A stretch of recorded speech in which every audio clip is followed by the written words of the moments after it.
अण्णाभाऊ साठे हे केवळ साहित्यिक नव्हते, तर ते क्रांतिकारी विचारवंत, लोककलावंत, समाज सुधारक आणि कष्टकऱ्यांचे झुंजार नेता होते, असे गौरवोद्गार शिवसेना राज्य संघटक विनायक पांडे यांनी व्यक्त केले।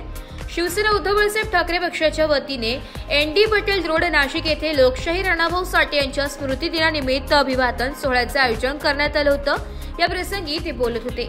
पांडे पुढे म्हणाले की अण्णाभाऊंचे साहित्य आणि कार्य हे समाजातील वंचित, उपेक्षित आणि शोषितांना नवी दिशा देणारे आहेत। त्यांच्या आयुष्यातील संघर्ष आणि अन्याय विरोधातील झुंज ही आजच्या तरुण पिढीसाठी प्रेरणादायी आहे। यावेळी शिवसेना जिल्हा प्रमुख डी.जी. सूर्यवंशी यांनी सांगितले की अण्णाभाऊंचा जीवन प्रवास हा गरिबी, जातीय विषमता आणि अन्यायाविरुद्ध झुंज देणारा होता। त्यांनी समाजातील तळागाळातील लोकांना बोलते केले। माजी आमदार वसंत गीते म्हणाले की सांगली जिल्ह्यातील वाटेगाव येथे 1 ऑगस्ट 1920 रोजी मातंग समाजात जन्मलेल्या अण्णाभाऊंना लहानपणापासूनच उपेक्षा, विषमता आणि जातीय छळाला सामोरे जावे लागले। कार्यक्रमाची सुरुवात अण्णाभाऊ साठे यांच्या पुतळ्यास पुष्पहार अर्पण करून करण्यात आली।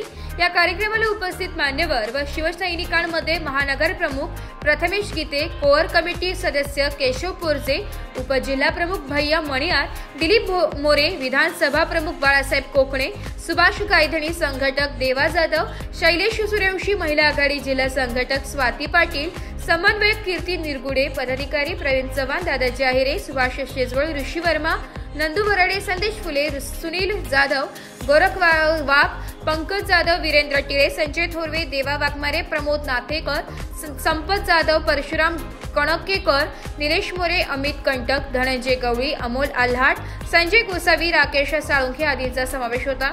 महिला आघाडीच्या रंजना थोरवे, शोभा वालडे, सुवर्णा काळुगे, शारदा सपकाळ, मोहिनी राव, सिंधू पगार, शोभा पवार, शोभा दोंदे, शारदा दोंदे, निर्मला गायकवाड, मंजू पाटील यांच्यासह अनेक महिला कार्यकर्त्या मोठ्या संख्येने उपस्थित होत्या। कार्यक्रमाचे आयोजन अतिशय प्रेरणादायी आणि उत्साहवर्धक वातावरणात पार पडले। आज लोकशाहीर अण्णाभाऊ साठे यांची पुण्यतिथी असताना नाशिक शहरातील सर्व आमच्या शिवसेना पक्ष उद्धव बाळासाहेब ठाकरेचे सर्व पदाधिकारी, महिला आघाडी, युवा सेना आम्ही इथं अभिवादन करण्यासाठी आलो आहोत।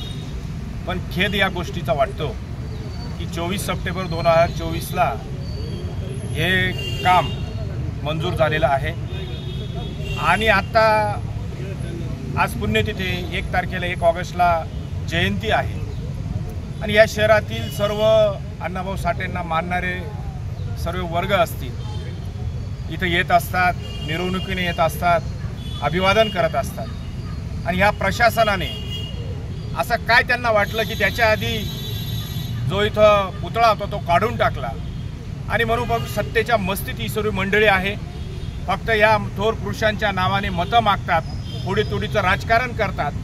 परंतु ह्या पुतळ्याशी किंवा थोर पुरुषांची, अण्णाभाऊ साठे असतील किंवा अनेक या पुतळ्यांची, या जनतेच्या, या समाजाच्या या भावना काय हे विसरून गेलेले आहेत। कालचा जो प्रकार बघितला, अहो हे पवित्र विधानभवनामध्ये तुम्ही मारामाऱ्या करता, भांडणं करतात आणि फक्त कुठलाही विषय झाला या राज्याचे मुख्यमंत्री आणि गृहमंत्री फक्त म्हणतात की कडक कारवाई केली जाईल, चौकशी केली जाईल। याची सुद्धा चौकशी झाली पाहिजे। याच्या मागे कोण आहे आणि फक्त मुठभर लोकांसाठी हे सरकार आहे का? मग ते केंद्राचं असेल, राज्याचं असेल।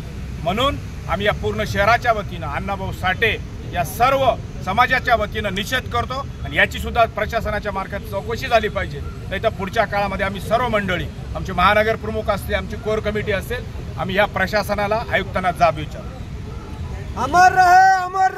आज आम्ही सर्व शिवसेना उद्धव बाळासाहेब ठाकरे पक्षाच्या सर्व कार्यकर्ते, महिला आघाडी आज अण्णाभाऊ साठे यांच्या पुण्यतिथीनिमित्त इथं एकत्र झालो आहोत आणि त्यांना तुकार मानाचा मुजरा आमच्याकडनं दिलेला आहे। पुष्पहार आम्ही अर्पण करण्यात आला आहे। आम्ही प्रशासनाला जाग येण्यासाठी एवढाच एक प्रश्न करतो की हे काय गलिच्छपणा चालला आहे। आज थोर आपले नेते मंडळ आहेत, आपल्या आज अण्णाभाऊ साठेंचं एवढं नाव आहे, तुम्ही बघितलं 2024पासून हे काम रखडलेलं आहे। हाच सत्तेचा माज आत्ता आमच्या जिल्हा प्रमुखांनी जो सांगितला, याच्यावर लवकरात लवकर काही कारवाई केली ह्या प्रशासनाने, राज्य सरकारने तर ठीक, नाही तर आम्ही शिवसेनाकारींनीच त्यांना उत्तर देऊन आंदोलन करू। जय हिंद, जय महाराष्ट्र। आज अण्णाभाऊ साठे, आज महामानव अण्णाभाऊ साठे यांनी 30 कादंबऱ्या आणि 22 कथा लिहिलेल्या आहे.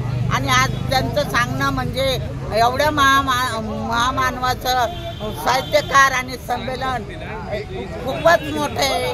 आणि ते नेहमीच त्यांचं रुजत राहावं आणि त्या पुतळ्याला चांगलं सुशोभीकरण व्हावं अशीच माझी इच्छा आहे. प्रशासनाला विनंती आहे तर आम्ही मोठ्यात मोठं आंदोलन साजरं करू आणि प्रशासनाला जाग यावं अशी आमची विनंती. नाशिक लोकशाही न्यूजसाठी निर्मला गायकवाड, नाशिक.